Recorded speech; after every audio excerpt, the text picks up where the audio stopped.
ਸਾਹਿਬ ਜੀ ਇੱਕ ਓੰਕਾਰ ਸਤਿਨਾਮ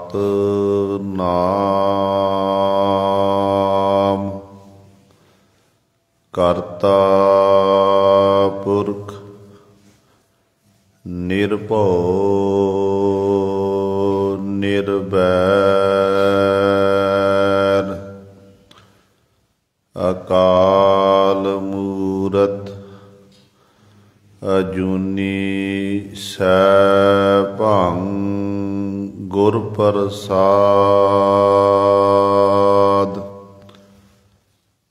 ਡੰਡੌਤ ਬੰਦਨ ਅਨਕ ਬਾਰ ਸਰਬ ਕਲਾ ਸਮਰੱਥ ਡੋਲਨ ਤੇ ਰਾਖੋ ਪ੍ਰਭੂ ਨਾਨਕ ਦੇ ਕਰ ਹੱਥ ਤੇਰੇ ਕਵਨ ਕਵਨ ਗੁਣ ਕਹਿ ਕਹਿ ਗਾਵਾ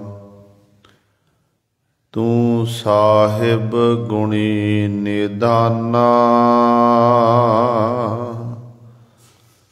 ਤੁਮਰੀ ਮਹਿਮਾ ਬਰਨ ਨ ਸਾਕੋ ਤੂੰ ਠਾਕੁਰ ਊਚ ਭਗਵਾਨਾ ਮੈਂ ਹਰ ਹਰ ਨਾਮ ਧਰ ਸੋਈ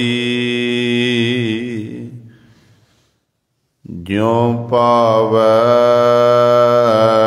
ਤਿਉ ਰਾਖ ਮੇਰੇ ਸਾਹਿਬ ਮੈਂ ਤੁਝ ਬਿਨ ਅਬਰ ਨ ਕੋਈ ਮੈਂ ਤਾਣ ਦੀਵਾਨ ਤੂੰ ਹੈ ਮੇਰਾ ਸੁਆਮੀ ਮੈਂ ਤੁਧ ਆਗੈ ਅਰਦਾਸ ਮੈਂ ਹੋਰ ਥਾਉ ਨਾਹੀ ਜਿਸ ਪੈ ਕਰੋ ਬੇਨੰਤੀ ਮੇਰਾ ਦੁੱਖ ਸੁਖ ਤੁਝ ਹੀ ਪਾਸ ਜੀਤਾ ਜੀਉ ਪਿੰਡ ਸਭ ਤੇਰਾ ਤੂੰ ਅੰਤਰ ਜਾਮੀ ਪੁਰਖ ਭਗਵਾਨ ਦਾਸਨ ਦਾਸ ਕਹਿ ਜਨ ਨਾਨਕ ਜਿਹਾ ਤੂੰ ਕਰਾਏ ਤਿਹਾ ਹੋਂ ਕਰੀ ਵਖਿਆਣ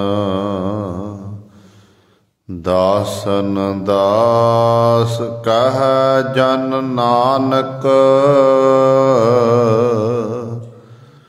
ਜਿਹਾ ਤੂੰ ਕਰਾਏ ਤਿਹਾ ਹੋਂ ਕਰੀ ਵਖਿਆਣ ਬਾਣੀ ਗੁਰੂ ਗੁਰੂ ਹੈ ਬਾਣੀ ਵਿੱਚ ਬਾਣੀ ਅੰਮ੍ਰਿਤ ਸਾਰੇ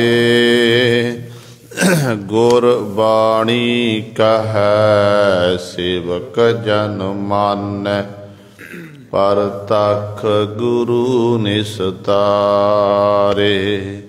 ਸੋ ਕਹੋ ਟਲ ਗੁਰ ਸੇਬੀਐ ਅਹਨਿਸ ਸਹਿਜ ਸੁਭਾਏ ਦਰਸ਼ਨ ਪਰਸੈ ਗੁਰੂ ਕੈ ਜਨਮ ਮਰਨ ਦੁਖ ਜਾਏ ਹੋਵੈ ਸਿਫਤ ਖਸਮਦੀ ਨੂਰ ਅਰਸੋ ਕੁਰਸੋ ਝਟੀਐ ਤੁਧ ਡਿਠੇ ਸੱਚੇ ਪਾਤਸ਼ਾਹ मल जन्म जन्म दी कट्टीऐ सज्जन सच्चा पातशाह सिर साहां साहो जिस पास बैठिया सोहीऐ सबना दा बेसाहो। सतनाम। श्री वाहिगुरु साहिब जी। तुखारी महला पहला। मेरे लाल रंगीले हम लालन के लाले गुर अलख लखाया अबर न दूजा भाले। मेरे लाल रंगीले हम लालन के लाले गुर अलख लखाया अबर न दूजा भाले। गुर अलख लखाया जात सभाया जा प्रभ कृपा धारी।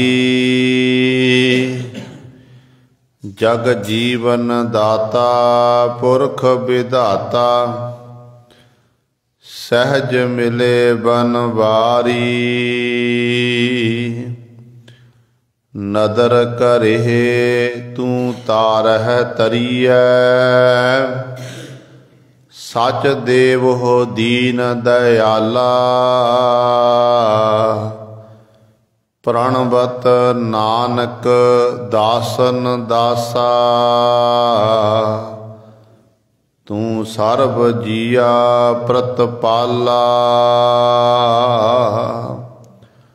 नदर करे तू तारह तरीय सच देव हो दीन दयाला। प्रणवत नानक दासन दासा तू सर्ब जिया प्रतपाला। वाहिगुरु जी का खालसा वाहिगुरु जी की फतेह। परम सन्मानयोग जुगो जुग अटल चवर छतर तख्त दे मालक बाणी के बोहित धन धन साहिब श्री गुरु ग्रंथ साहिब सच्चे सतगुरु जी दी पावन पवित्र निघी गोद अंदर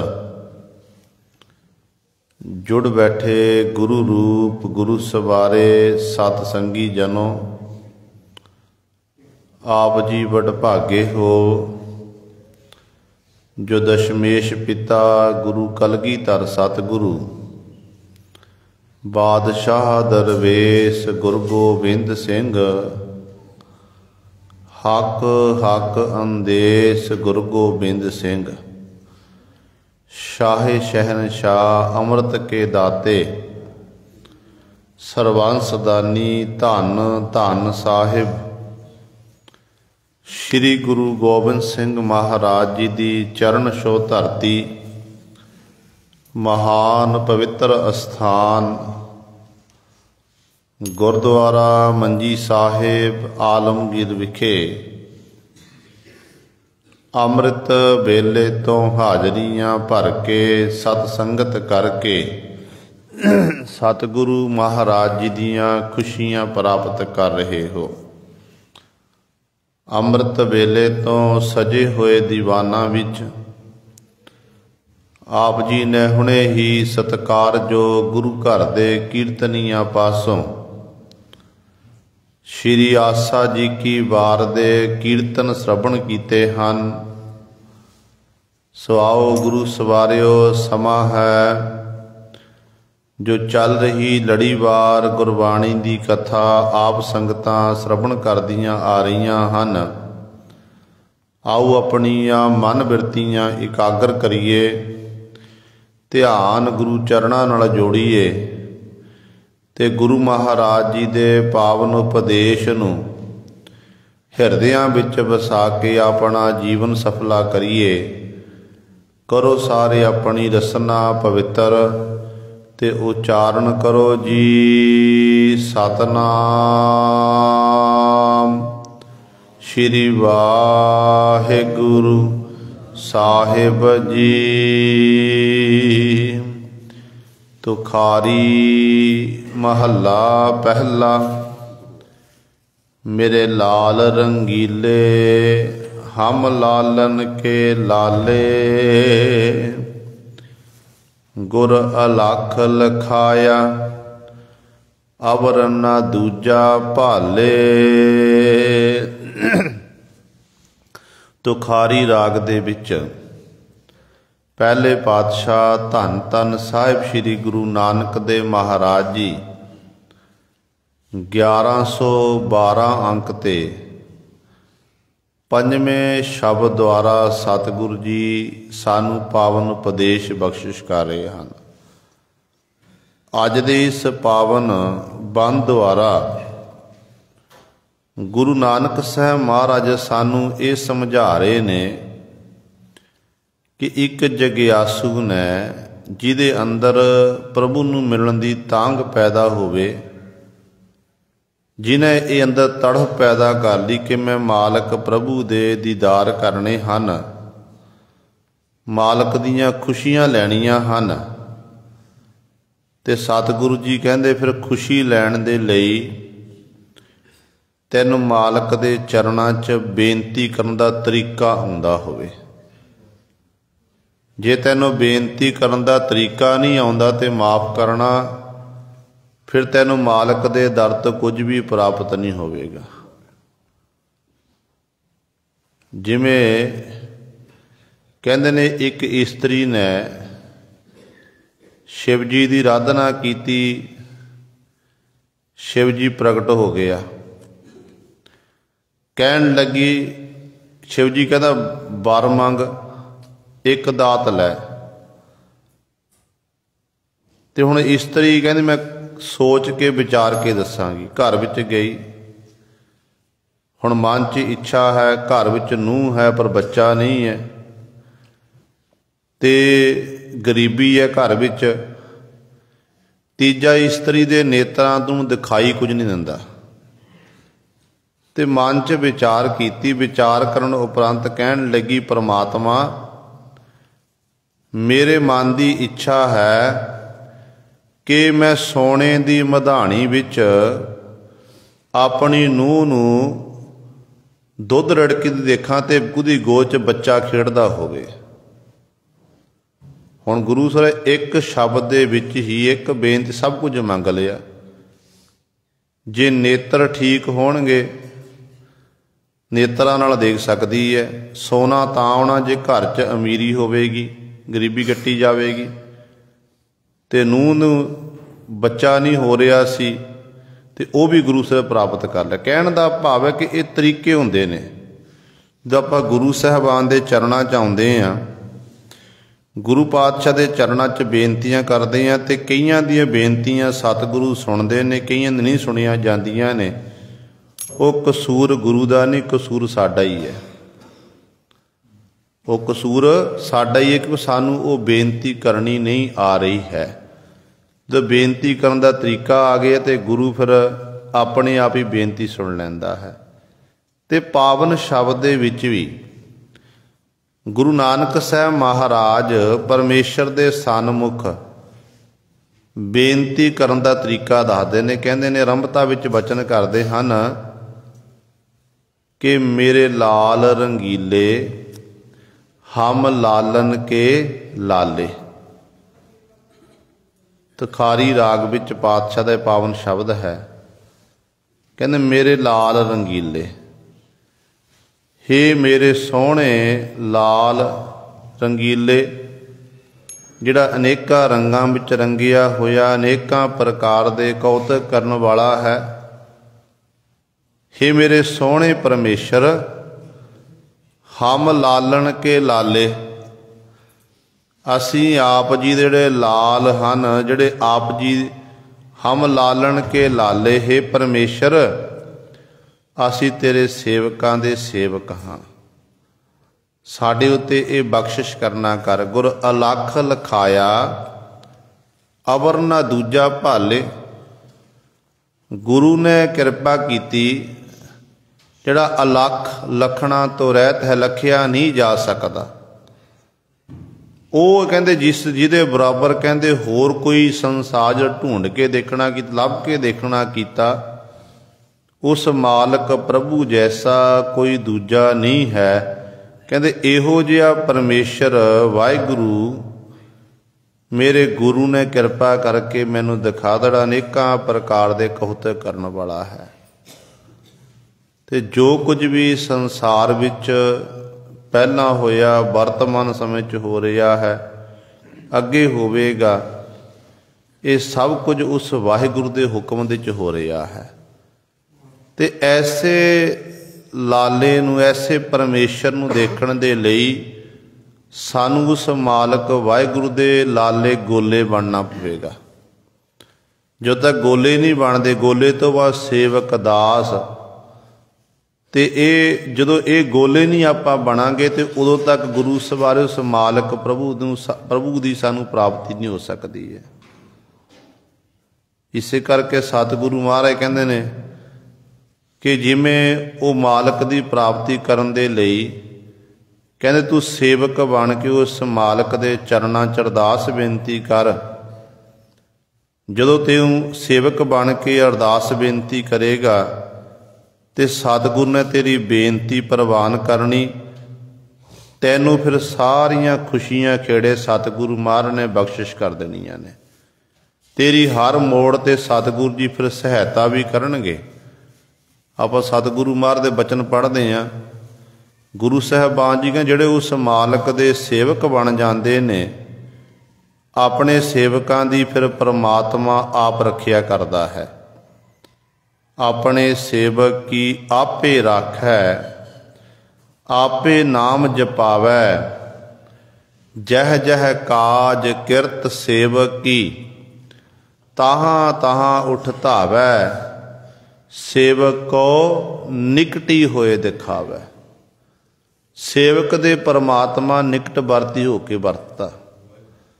ਜਦੋਂ ਵੀ ਕੋਈ ਸੇਵਕ ਦਾ ਕਾਰਜ ਹੋਵੇ ਤੇ ਪਾਤਸ਼ਾਹ ਉਸ ਕਾਰਜ ਨੂੰ ਆਪ ਸਵਾਰਦੇ ਹਨ, ਪਰ ਸੇਵਕ ਨੂੰ ਆਪਣੇ ਗੁਰੂ ਉੱਤੇ ਭਰੋਸਾ ਹੋਣਾ ਚਾਹੀਦਾ, ਵਿਸ਼ਵਾਸ ਹੋਣਾ ਚਾਹੀਦਾ। ਜਦੋਂ ਸੇਵਕ ਬਣ ਜਾਂਦਾ, ਜਿਹੜਾ ਸੇਵਕ ਬਣਦਾ, ਸੇਵਕ ਦਾ ਜੀਵਨ ਕਿਹੋ ਜਿਹਾ ਹੁੰਦਾ? ਸੇਵਕ ਆਪਣੇ ਮਾਲਕ ਦੇ ਹੁਕਮ ਦੀ ਪਾਲਣਾ ਕਰਦਾ ਹੈ। ਤੇ ਗੁਰਬਾਣੀ ਵਿੱਚ ਪਾਤਸ਼ਾਹ ਕਹਿੰਦੇ ਨੇ, ਸੇਵਕ ਕੋ ਸੇਵਾ ਬਣ ਆਈ, ਹੁਕਮ ਬੂਝ ਪਰਮ ਪਦ ਪਾਈ। ਉਹ ਪਰਮਾਤਮਾ ਵਾਹਿਗੁਰੂ ਦੇ ਹੁਕਮ ਦੀ ਪਾਲਣਾ ਕਰਦਾ ਤੇ ਪਰਮ ਪਦਵੀ ਨੂੰ ਪ੍ਰਾਪਤ ਕਰ ਲੈਂਦਾ ਹੈ। ਤੇ ਸੇਵਕ ਬਣ ਕੇ ਗੁਰੂ ਸਵਾਰੇ ਉਸ ਮੰਜ਼ਿਲ ਤੱਕ ਪਹੁੰਚ ਜਾਂਦਾ ਹੈ।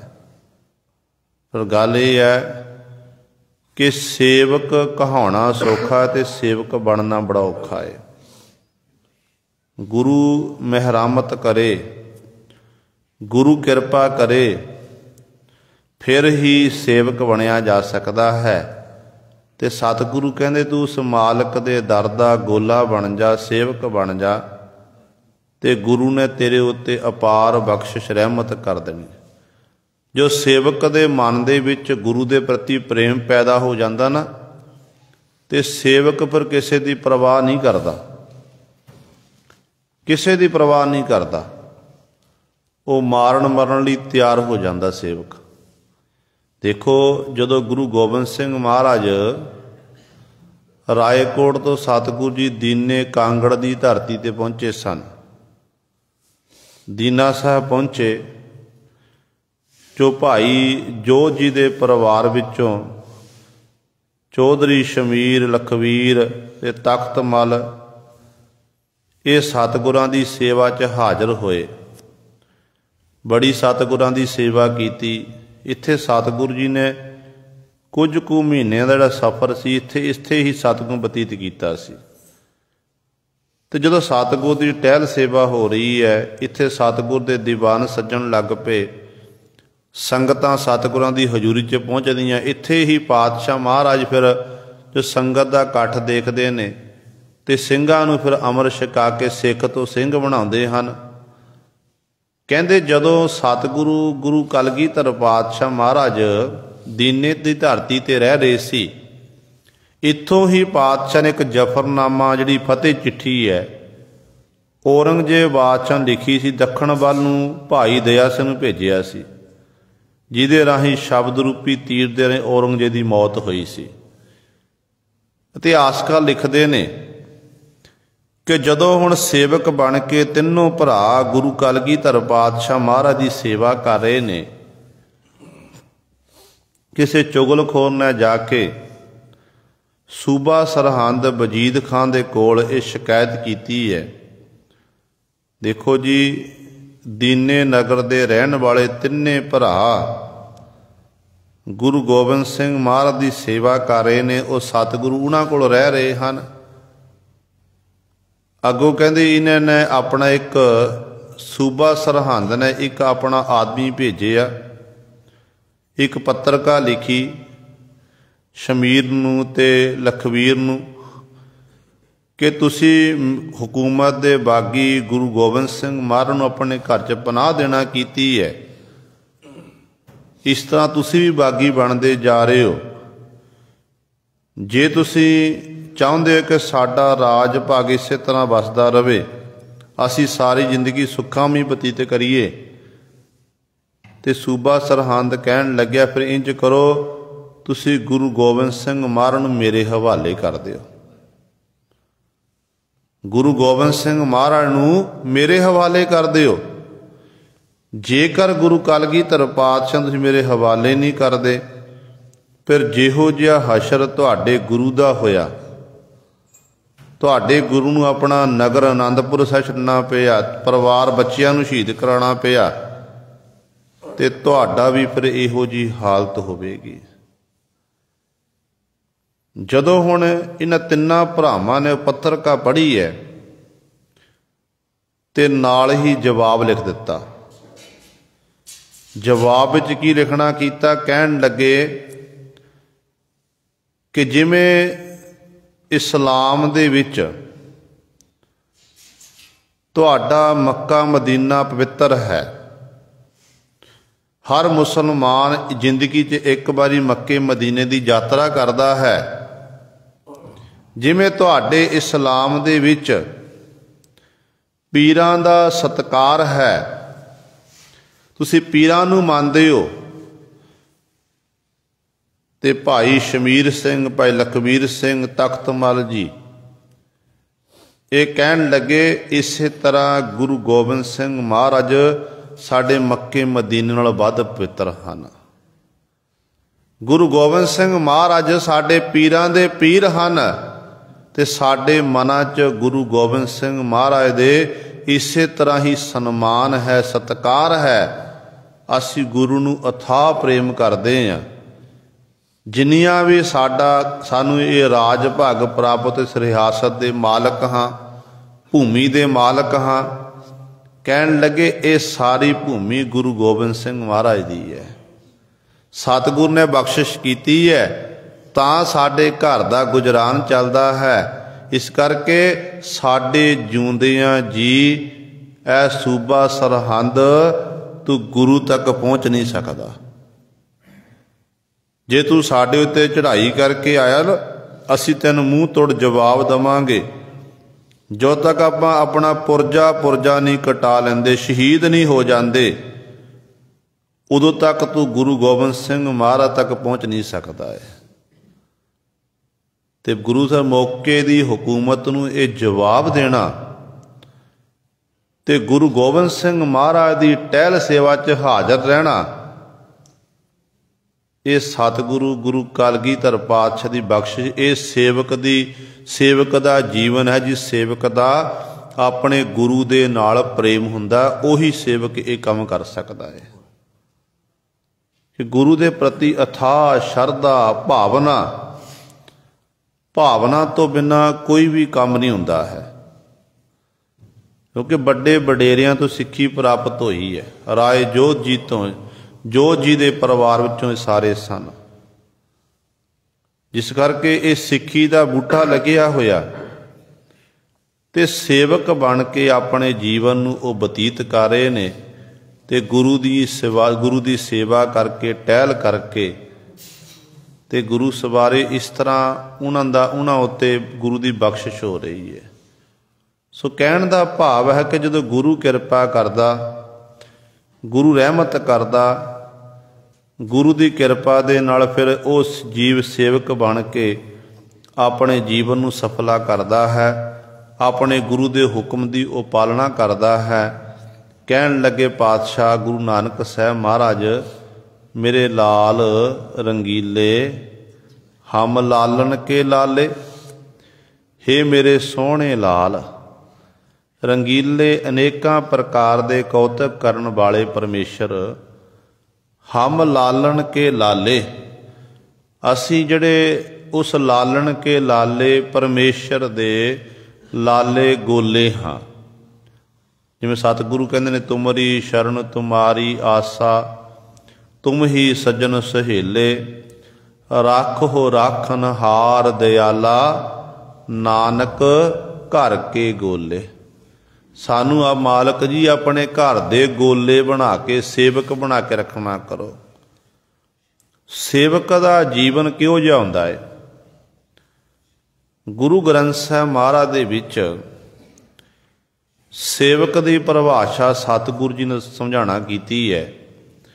ਜਿਹੜਾ ਸੇਵਕ ਹੈ ਉਹ ਕਿਵੇਂ ਆਪਣੇ ਗੁਰੂ ਦੇ ਹੁਕਮ ਦੀ ਪਾਲਣਾ ਕਰਦਾ ਹੈ। ਭਗਤ ਕਬੀਰ ਸਾਹਿਬਾਨ ਜੀ ਨੂੰ ਪੁੱਛੋ, ਕਬੀਰ ਸਾਹਿਬਾਨ ਜੀ ਜਿਹੜੀ ਸੇਵਕ ਦੀ ਤੁਲਨਾ ਨਾ ਇੱਕ ਕੂਕਰ ਦੇ ਨਾਲ ਕਰਦੇ ਨੇ। ਜਿਹੜਾ ਕੂਕਰ ਹੈ ਉਹ ਵਫਾਦਾਰ ਹੁੰਦਾ ਆਪਣੇ ਮਾਲਕ ਦਾ। ਕੂਕਰ ਵਿੱਚ ਇਹ ਗੁਣ ਹੈ ਕਿ ਜਦੋਂ ਮਾਲਕ ਕੂਕਰ ਨੂੰ ਇੱਕ ਪ੍ਰਸ਼ਾਦਾ ਪਾਵੇ ਤੇ ਕੂਕਰ ਫਿਰ ਵੀ ਆਪਣੀ ਪੂੰਛ ਹਿਲਾਉਂਦਾ, ਕੰਨ ਖੜੇ ਕਰਦਾ, ਮਾਲਕ ਦਾ ਧੰਨਵਾਦ ਕਰਦਾ। 2 ਪਾਵੇ, ਉਹ ਮਾਲਕ ਦੀ ਮਰਜ਼ੀ, 1 ਪਾਵੇ, 2 ਪਾਵੇ, 3 ਪਾਵੇ, ਜਿੰਨਾ ਮਿਲ ਗਿਆ ਉਹ ਛਕ ਕੇ ਕੂਕਰ ਨੇ ਸਬਰ ਕਰਨਾ, ਧੰਨਵਾਦ ਹੀ ਕਰਨਾ ਆਪਣੇ ਮਾਲਕ ਦਾ। ਤੇ ਭਗਤ ਜੀ ਕਹਿੰਦੇ ਨੇ ਜਿਹੜਾ ਪਰਮੇਸ਼ਰ ਦੇ ਪਿਆਰੇ ਨੇ ਨਾ, ਉਹ ਕਹਿੰਦੇ ਇੱਕ ਤਰ੍ਹਾਂ ਉਹ ਵੀ ਉਸ ਮਾਲਕ ਦੀ ਰਜ਼ਾ ਵਿੱਚ ਰਹਿੰਦੇ ਨੇ।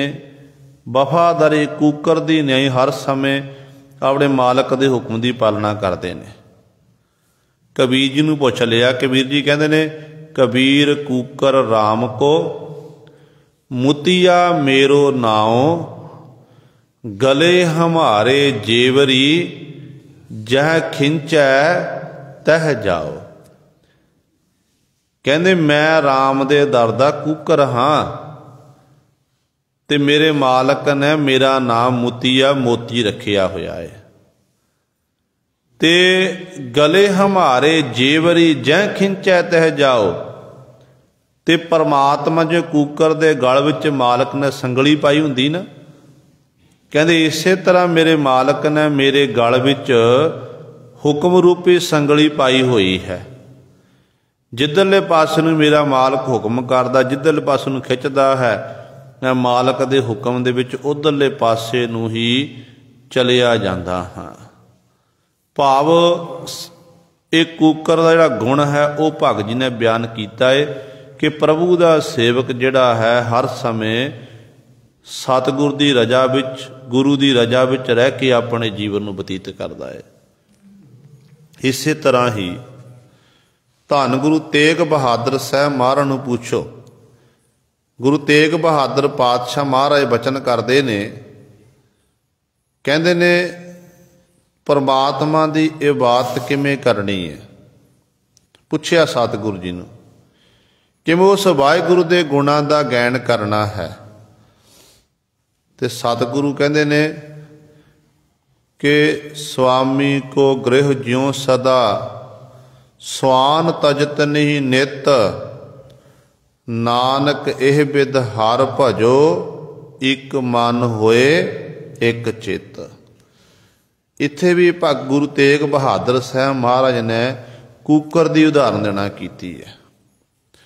ਕਹਿੰਦੇ ਜਿਵੇਂ ਆਪਣੇ ਸੁਆਮੀ ਮਾਲਕ ਦਾ ਦਰ ਕੂਕਰ ਨਹੀਂ ਛੱਡਦਾ, ਚਾਹੇ ਮਾਲਕ ਨੂੰ ਮਾਰੇ ਕੁੱਟੇ, ਸਮੇਂ ਸਿਰ ਪ੍ਰਸ਼ਾਦਾ ਦੇਵੇ ਨਾ ਦੇਵੇ, ਪਰ ਕੂਕਰ ਆਪਣੇ ਮਾਲਕ ਦਾ ਵਫਾਦਾਰ ਹੁੰਦਾ ਹੈ, ਨਿਤਾ ਪ੍ਰਤੀ ਆਪਣੇ ਮਾਲਕ ਦੇ ਦਰ ਤੇ ਹੀ ਰਹਿੰਦਾ ਹੈ। ਤੇ ਗੁਰੂ ਪਾਤਸ਼ਾਹ ਕਹਿੰਦੇ ਇਸੇ ਤਰ੍ਹਾਂ ਹੀ ਨਾਨਕ ਇਹ ਬਿਦ ਹਰ ਭਜੋ ਇੱਕ ਮਨ ਹੋਏ ਇੱਕ ਚਿੱਤ। ਇੱਕ ਮਨ ਇਕਾਗਰ ਚਿੱਤ ਹੋ ਕੇ ਹਰੀ ਨੂੰ ਭਜਨਾ ਕਰੋ, ਚਾਹੇ ਜੇ ਗੁਰ ਝਿੜਕੇ ਤਾਂ ਮਿੱਠਾ ਲਾਗੈ, ਜੇ ਬਖਸ਼ੇ ਤਾਂ ਗੁਰ ਵਡਿਆਈ। ਇਹਨਾਂ ਪੰਕਤੀਆਂ ਦਾ ਧਾਰਨੀ ਬਣ ਕੇ ਜੇ ਗੁਰੂ ਖੁਸ਼ੀਆਂ ਖੇੜੇ ਦੇ ਰਹੇ ਆ, ਗੁਰੂ ਸਾਰੇ ਸੁੱਖ ਸਹੂਲਤ ਦੇ ਰਹੇ ਆ, ਤੇ ਉਦੋਂ ਗੁਰੂ ਦਾ ਧੰਨਵਾਦ ਕਰੋ ਕਿ ਪਾਤਸ਼ਾਹ ਤੇਰਾ ਧੰਨਵਾਦ ਹੈ, ਤੈਂ ਮੈਨੂੰ ਜ਼ਿੰਦਗੀ ਜਿਉਣ ਦੇ ਲਈ ਇਹ ਸਾਰੀ ਸੁੱਖ ਸਹੂਲਤਾਂ ਦਿੱਤੀਆਂ ਨੇ। ਜੇ ਦੁੱਖ ਦੀ ਘੜੀ ਆ ਗਈ ਨਾ, ਦੁੱਖ ਆਇਆ ਤੇ ਦੁੱਖ ਵੇਲੇ ਘਬਰਾਉਣਾ ਨਹੀਂ ਹੈ। ਦੁੱਖ ਵੇਲੇ ਇਹ ਆਖਣਾ ਕਿ ਮਾਲਕ ਇਹ ਤੇਰੀ ਰਜਾ ਹੈ, ਤੇਰਾ ਭਾਣਾ ਹੈ, ਤੇ ਮੇਰੇ ਮਾਲਕਾ ਕਿਰਪਾ ਕਰਨੀ, ਭਾਣਾ ਮੰਨਣ ਦਾ ਮੈਨੂੰ ਬਲ ਬਖਸ਼ਿਸ਼ ਕਰਨਾ, ਤਾਂ ਕਿ ਮੈਂ ਇਸ ਦੁੱਖ ਦੀ ਘੜੀ 'ਚ ਕਿਤੇ ਡੋਲ ਨਾ ਜਾਵਾਂ। ਇਹ ਸਿੱਖ ਨੇ ਬੇਨਤੀ ਕਰਨੀ ਗੁਰੂ ਦੇ ਚਰਨਾਂ 'ਚ। ਜਿਹੜਾ ਇਸ ਤਰੀਕੇ ਨਾਲ ਆਪਣੇ ਜੀਵਨ ਨੂੰ ਬਤੀਤ ਕਰਦਾ ਹੈ, ਅਸਲ ਵਿੱਚ ਫਿਰ ਉਹ ਸਿੱਖ ਹੈ, ਉਹ ਸੇਵਕ ਹੈ। ਇਹੋ ਜਿਹਾ ਸੇਵਕ ਫਿਰ ਮਾਲਕ ਪ੍ਰਭੂ ਦੇ ਦਰ 'ਤੇ ਪ੍ਰਵਾਨ ਹੁੰਦਾ ਹੈ।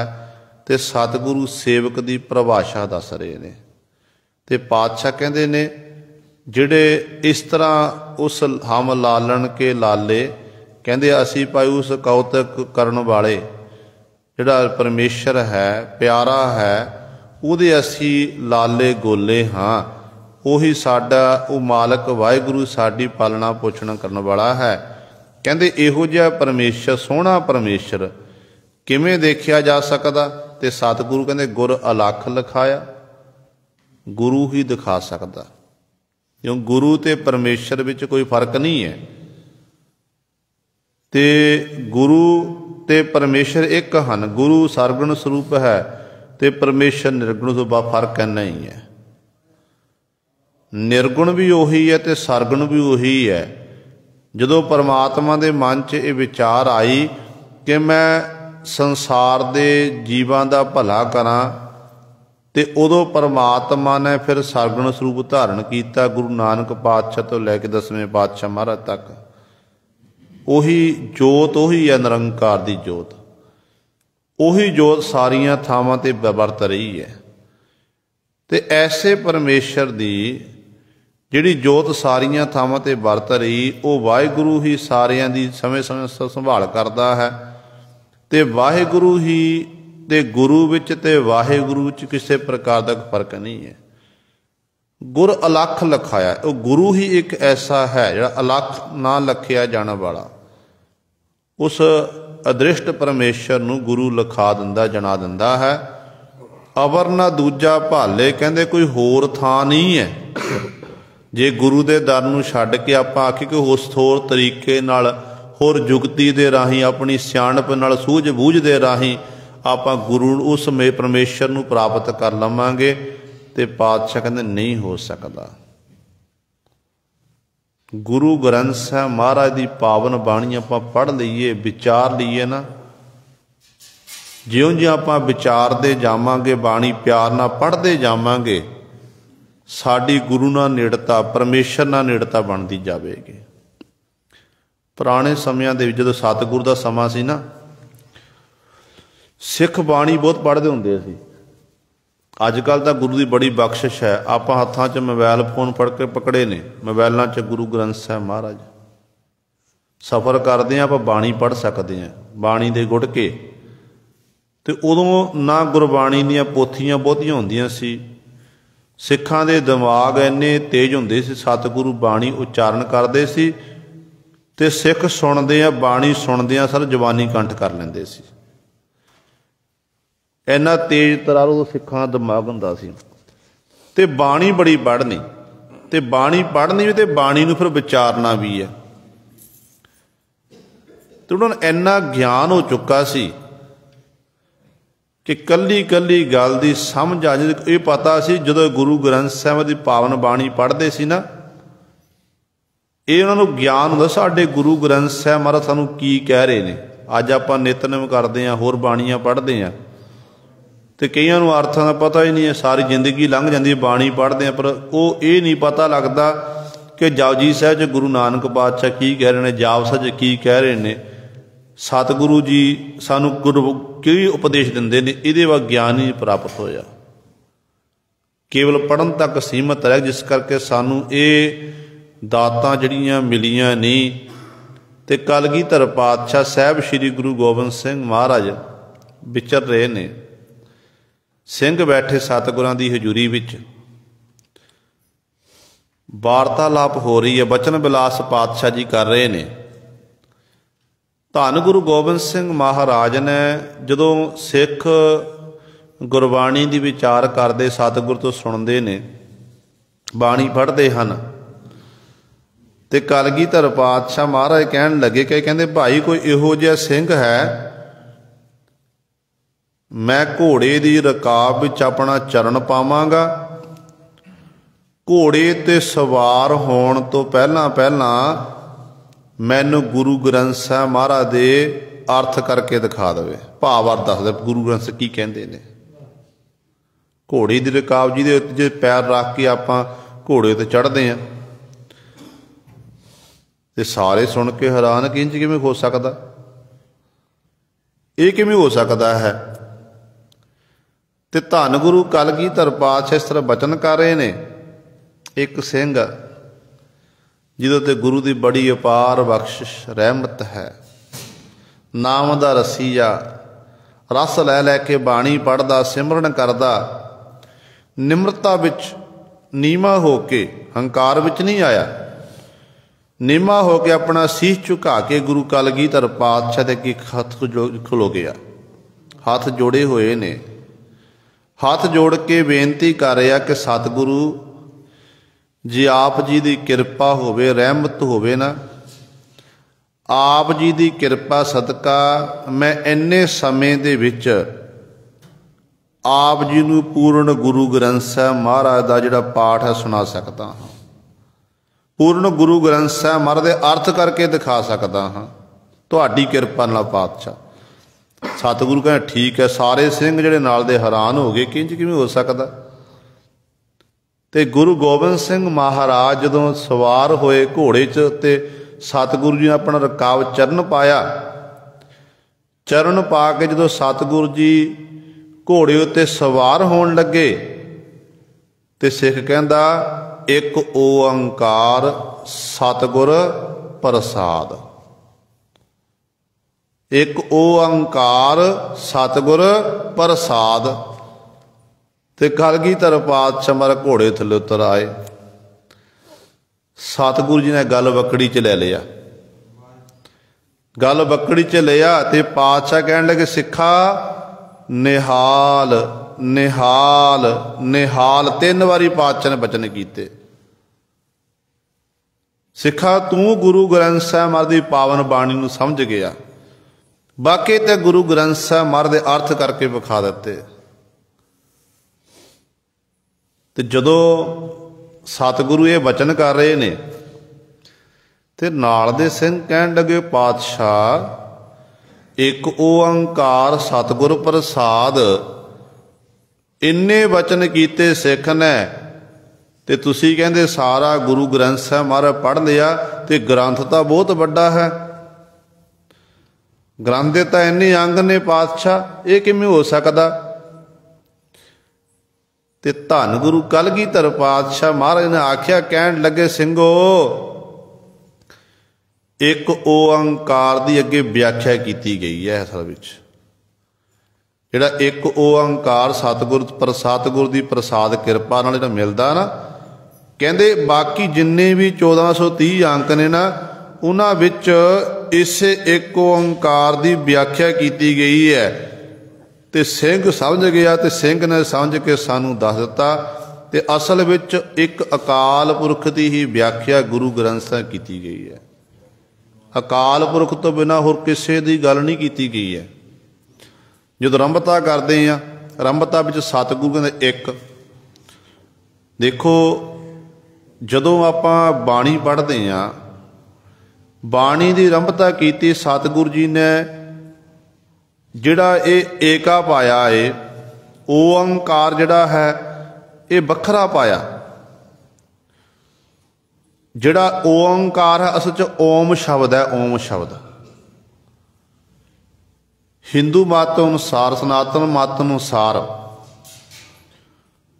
ओम का जो जाप करते हैं ना, इन्हों ने विद्वाना ने अर्थ करते कि ये तिन्ना देवतियां का नाम दस्या गया, ब्रह्मा विष्णु महेश।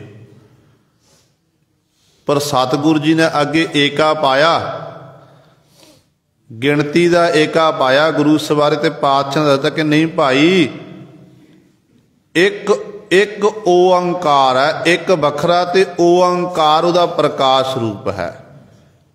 ते जिहड़े गुरु ग्रंथ साहिब महाराज दी पावन बाणी है, पावन बाणी विच एक तो सतगुर की बाणी आरंभता हुंदी है। ते जदों फिर गुरु सवारे आपां मੱਧ की गल करिए, जिथे आम तौर पर जो मर्यादा बनी हुई है, मर्यादा मुताबक कि जदों आदि पूर्ण, मੱਧ पूर्ण, अंत पूर्ण परमेश्वर है, ये श्लोक आउंदा है कि उदों फिर मੱਧ की अरदास की जाती है। इत्थे मੱਧ विच पहुंचता है। उस तो बाद आरंभता विच भी एक दी गल, मੱਧ विच भी आदि पूर्ण, मੱਧ विच भी यही गल की एक दी।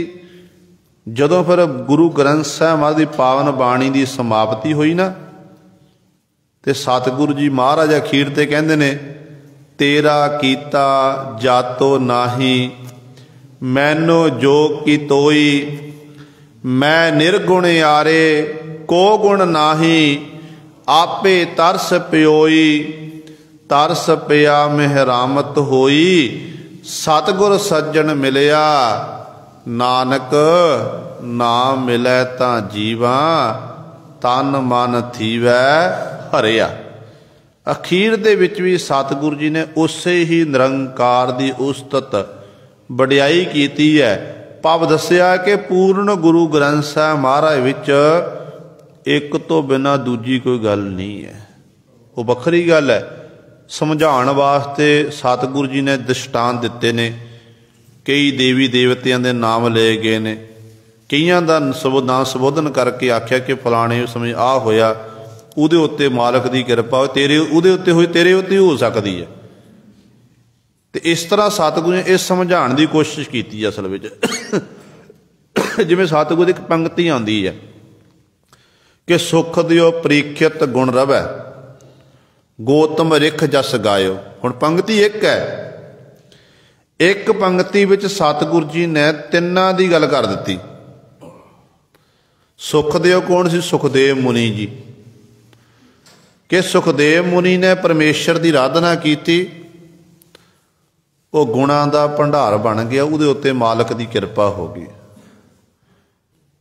ते राजा परीखत की गल कर दिती, फिर गौतम ऋषि की गल कर दिती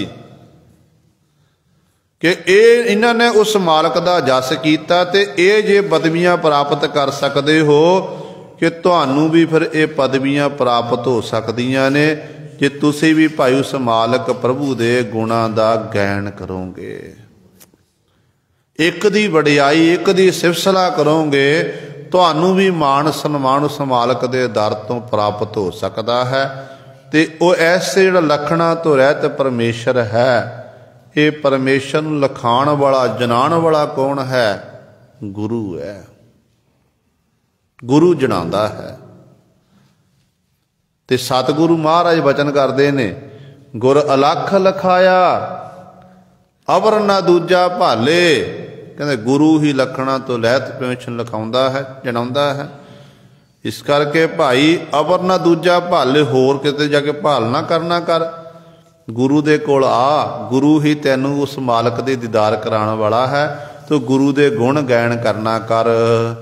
ਗੁਰ ਅਲਖ ਲਖਾਇਆ ਜਾ ਤਿਸ ਭਾਇਆ, ਜਾ ਪ੍ਰਭ ਕਿਰਪਾ ਧਾਰੀ। ਗੁਰੂ ਨੇ ਅਲਖ ਲਖਣਾ ਤੋਂ ਰਹਿਤ ਜਿਹੜਾ ਪਰਮੇਸ਼ਰ ਹੈ ਲਿਖਾ ਦਿੱਤਾ, ਜਣਾ ਦਿੱਤਾ। ਕਦੋਂ ਜਣਾਇਆ? ਜਦੋਂ ਕਹਿੰਦੇ ਜਾ ਤਿਸ ਭਾਇਆ, ਜਦੋਂ ਉਸ ਮਾਲਕ ਨੂੰ ਭਾ ਗਿਆ, ਚੰਗਾ ਲੱਗਿਆ, ਕਹਿੰਦੇ ਉਦੋਂ ਹੀ ਉਸ ਮਾਲਕ ਬਾਬਤ ਜਾਣ ਪਛਾਣ ਹੋਈ ਹੈ।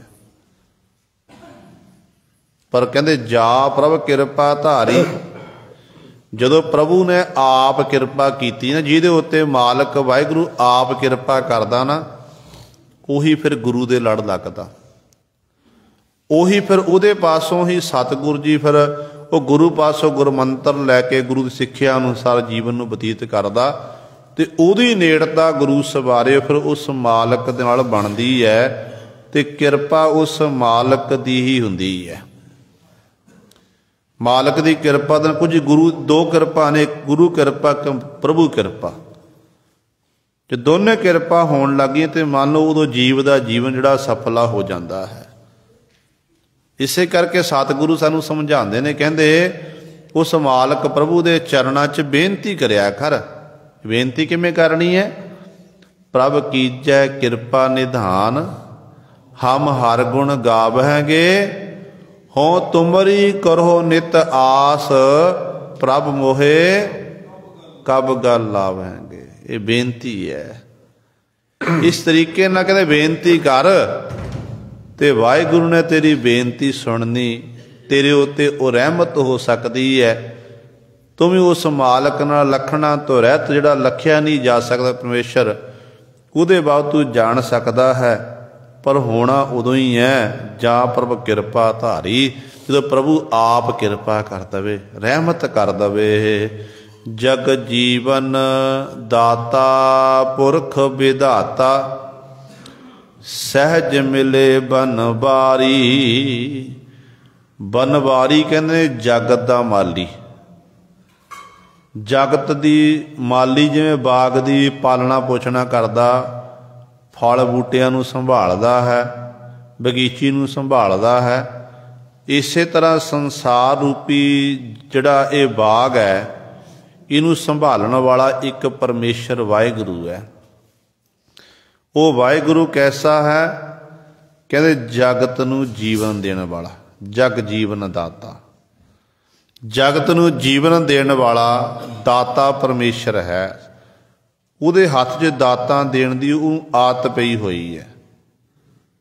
ਕਿਉਂਕਿ ਇੱਕ ਸ਼ਬਦ ਆਪਾਂ ਗੁਰੂ ਗ੍ਰੰਥ ਸਾਹਿਬ ਪੜ੍ਹਦੇ ਹਾਂ, ਮਿਹਰਬਾਨ। ਮਿਹਰਬਾਨ ਤੋਂ ਭਾਵ ਜਿਹਨੂੰ ਮਿਹਰ ਕਰਨ ਦੀ ਆਦਤ ਪਈ ਹੋਵੇ, ਜਿਹਨੂੰ ਮਿਹਨਤ ਕਰਨ ਦੀ ਆਦਤ ਪਈ, ਉਹਨੂੰ ਕਹਿੰਦੇ ਨੇ ਮਿਹਰਬਾਨ। ਤੇ ਪਰਮਾਤਮਾ ਹਰ ਇੱਕ ਉੱਤੇ ਮਿਹਰ ਕਰਦਾ। ਵਾਹਿਗੁਰੂ ਨੂੰ ਆਦਤ ਪਈ ਹੋਈ ਹੈ। ਉਹ ਨਹੀਂ ਦੇਖਦਾ ਕਿ ਇਹ ਮਾੜਾ ਹੈ, ਇਹ ਚੰਗਾ ਹੈ, ਇਹ ਚੰਗੇ ਕਰਮ ਕਰਦਾ, ਇਹਦੇ ਉੱਤੇ ਮੈਂ ਕਿਰਪਾ ਕਰਨੀ, ਮਾੜੇ ਇਨਸਾਨ ਉੱਤੇ ਕਿਰਪਾ ਨਹੀਂ ਕਰਨੀ। ਉਹ ਹਰ ਇੱਕ ਦੀ ਸੰਭਾਲ ਕਰਦਾ। ਜਿਵੇਂ ਇੱਕ ਮਾਂ ਬਾਪ ਬੱਚਾ, ਇੱਕ ਬੱਚਾ ਆਗਿਆਕਾਰੀ ਹੋਵੇ, ਇੱਕ ਬੱਚਾ ਆਪਣੇ ਮਾਤਾ ਪਿਤਾ ਦਾ ਨਾਮ ਰੋਸ਼ਨ ਕਰੇ, ਤੇ ਇੱਕ ਬੱਚਾ ਘਰ 'ਚ ਨਲਾਇਕ ਹੋਵੇ,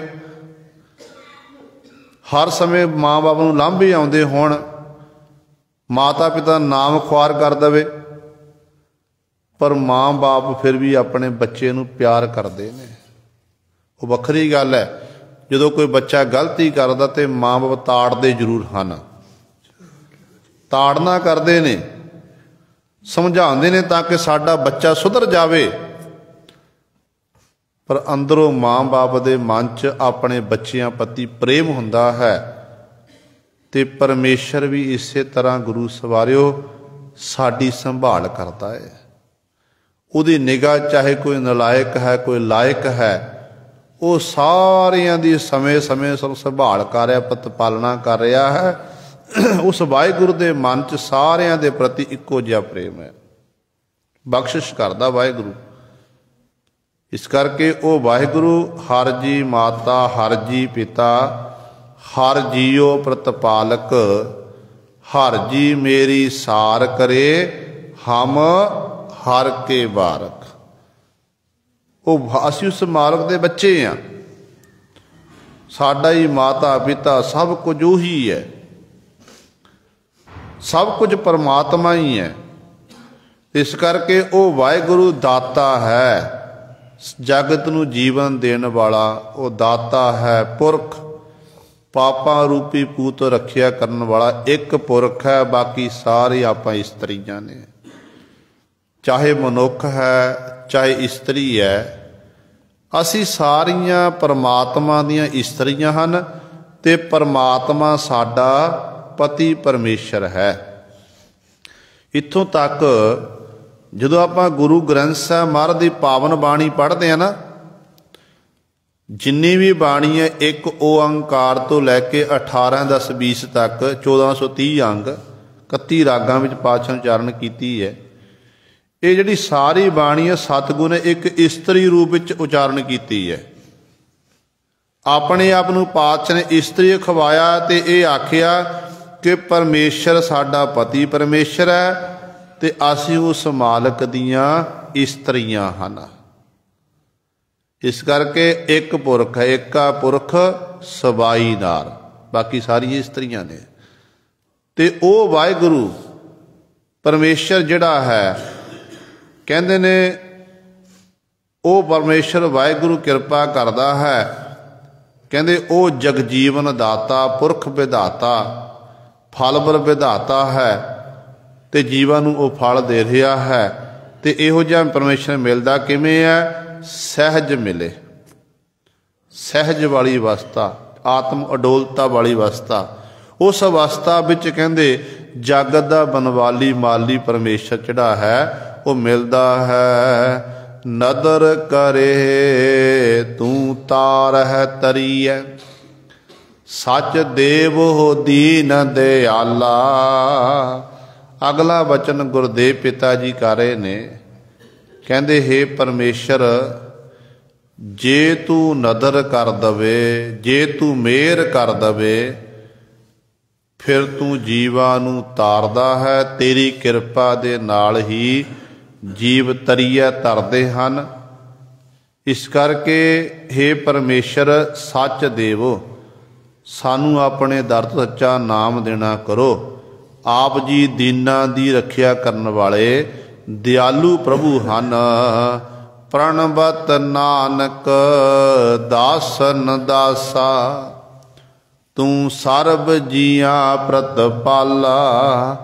ਪ੍ਰਣਵਤ ਨਾਨਕ, ਨਾਨਕ ਜੀ ਪ੍ਰਣਵਤ ਬੇਨਤੀ ਕਰਦੇ ਹਨ ਪਰਮੇਸ਼ਰ ਦੇ ਚਰਨਾਂ 'ਚ ਕਿ ਹੇ ਪਰਮੇਸ਼ਰ ਦਾਸਨ ਦਾਸਾ, ਮੈਂ ਤੇਰੇ ਦਾਸਾਂ ਦਾ ਦਾਸ ਸੇਵਕ ਹਾਂ ਤੇ ਤੂੰ ਸਰਬ ਜੀਆਂ ਪ੍ਰਤਪਾਲਾ। ਜਿੰਨੇ ਵੀ ਜੀਵ ਹਨ ਉਹਨੇ ਸਾਰੇ ਜੀਵਾਂ ਦੀ ਮਾਲਕ ਪ੍ਰਭੂ ਜੀ ਤੂੰ ਪ੍ਰਤਪਾਲਨਾ ਕਰਨ ਵਾਲਾ ਹੈ। ਹਰ ਇੱਕ ਦੀ ਜਿੰਨੇ ਵੀ ਤੈ ਪੈਦਾ ਕੀਤੇ ਹਨ ਤੂੰ ਰੋਖ ਰਹਾਨ ਕੀ ਰੋਜੀ ਨਾ ਟਾਰੈ। ਤੂੰ ਇਸ ਤਰ੍ਹਾਂ ਸਾਰਿਆਂ ਉੱਤੇ ਬਖਸ਼ਾਂ ਕਰਦਾ ਹੈ। ਉਹ ਵਾਹਿਗੁਰੂ ਹੀ ਸਾਡੀ ਪ੍ਰਤਪਾਲਨਾ ਕਰਨ ਵਾਲਾ ਹੈ। ਸਮੇਂ ਸਮੇਂ ਅਨੁਸਾਰ ਸਾਡੀਆਂ ਲੋੜਾਂ ਪਰਮੇਸ਼ਰ ਹੀ ਪੂਰੀਆਂ ਕਰਦਾ ਹੈ। ਇਹ ਗੁਰੂ ਸਵਾਰਿਓ ਸਤਿਗੁਰੂ ਮਹਾਰਾਜ ਨੇ ਪਾਵਨ ਸ਼ਬਦ ਦੁਆਰਾ